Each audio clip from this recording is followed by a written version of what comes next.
ఓం సాయిరామ్. చంద్రుడు ఈ సృష్టిలో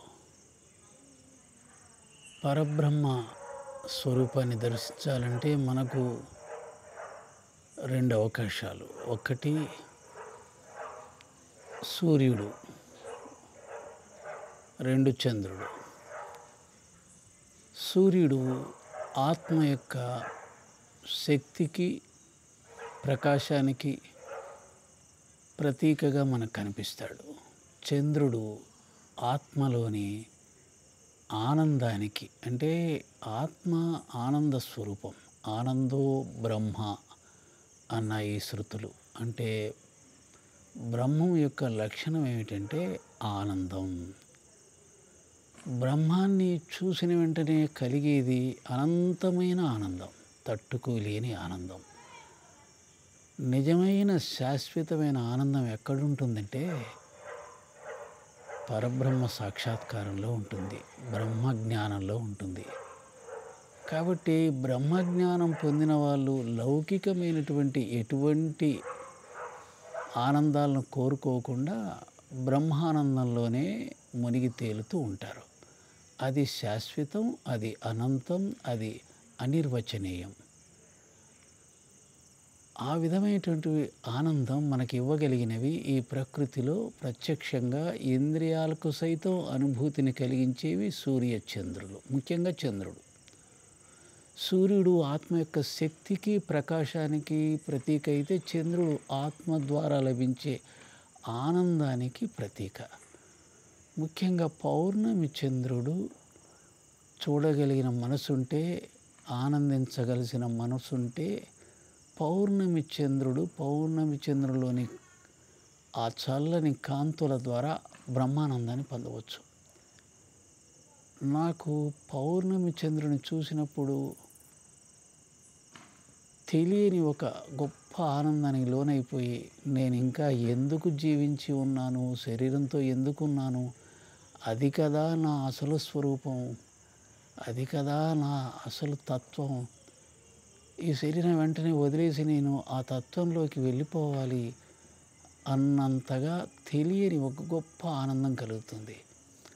అప్పుడు నా చుట్టుపక్కల ఎవరు లేకుండా చూసుకొని ఆ పిచ్చి ఆనందాన్ని నేను అనుభూతి చెందుతూ ఉంటాను.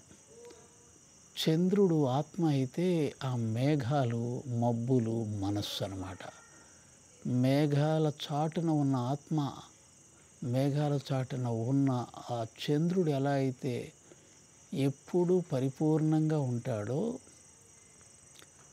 మనస్సు చాటున ఉన్న ఆత్మ కూడా పరిపూర్ణంగానే ఉంటాడు. ఆత్మ ఆత్మగానే ఎప్పుడూ నిండుగా ఆనంద స్వరూపంగా ఉంటుంది. దాంట్లో అనుమాత్రం కూడా విషాదం కానీ ఇంకోటి ఏమీ ఉండదు. ఆత్మ ఆత్మగానే ఉంటుంది. అయితే ఈ ఆలోచనలు, కోరికలు అనే యొక్క మనస్సు దాన్ని చూడకుండా చేస్తుంది. ఈ మనస్సు, ఆలోచనలు అనేవి మబ్బులు లాంటివి. ఆ మబ్బులు తొలగించుకోగలిగితే ఆత్మని చూడగలుగుతాడు. అంటే ఒక రకంగా చెప్పాలంటే తనను తాను చూసుకోవడం అన్నమాట. తనను తాను చూసుకోకుండా మనస్సును చూస్తూ, ఆ మనస్సే నేను అనుకుంటూ భ్రమిస్తూ ఉంటుంది ఆత్మ. దానికి కారణం ఇంద్రియాలతో ఆ ఆత్మ చైతన్యం అనుసంధానమై ఉండటం. అదొక భగవంతుడు క్రియేట్ చేసిన ఒక మాయ. కాబట్టి ఈ మబ్బుల లాంటి మనస్సును తొలగించుకుంటే శాశ్వతమైన తన స్వరూపాన్ని తాను చూడగలుగుతాడు. నిజానికి తాను ఎప్పుడూ స్వప్రకాశంగా ఆనంద స్వరూపంగానే ఉన్నాడు. కానీ మబ్బులను చూస్తూ ఆ మబ్బులే నా స్వరూపం అనుకుంటున్నాడు. ఇది భగవంతుడి యొక్క మాయ. కాబట్టి భగవంతుడు లేడు అనేవారు చెప్పవలసింది ఏమిటంటే, భగవంతుడివైన నీకు ఈ మాయ ఎలా అబ్బింది అనేది చెప్పగలిగితే, ఆలోచించగలిగితే, భగవంతుడు ఉన్నాడు, ఆయనే క్రియేట్ చేశాడు సృష్టిని, జీవులను ఆయనే క్రియేట్ చేశాడు.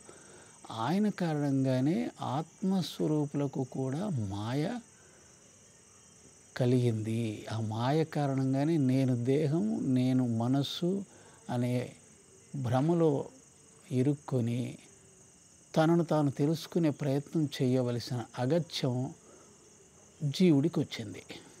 కాబట్టి భగవంతుడు ఉన్నాడు, అతనే సృష్టిని క్రియేట్ చేశాడు, జీవరాశులను క్రియేట్ చేశాడు, మాయను క్రియేట్ చేశాడు. ఇది అతనికి ఒక ఆట, ఇదొక తత్వం. ఓం సాయిరామ్.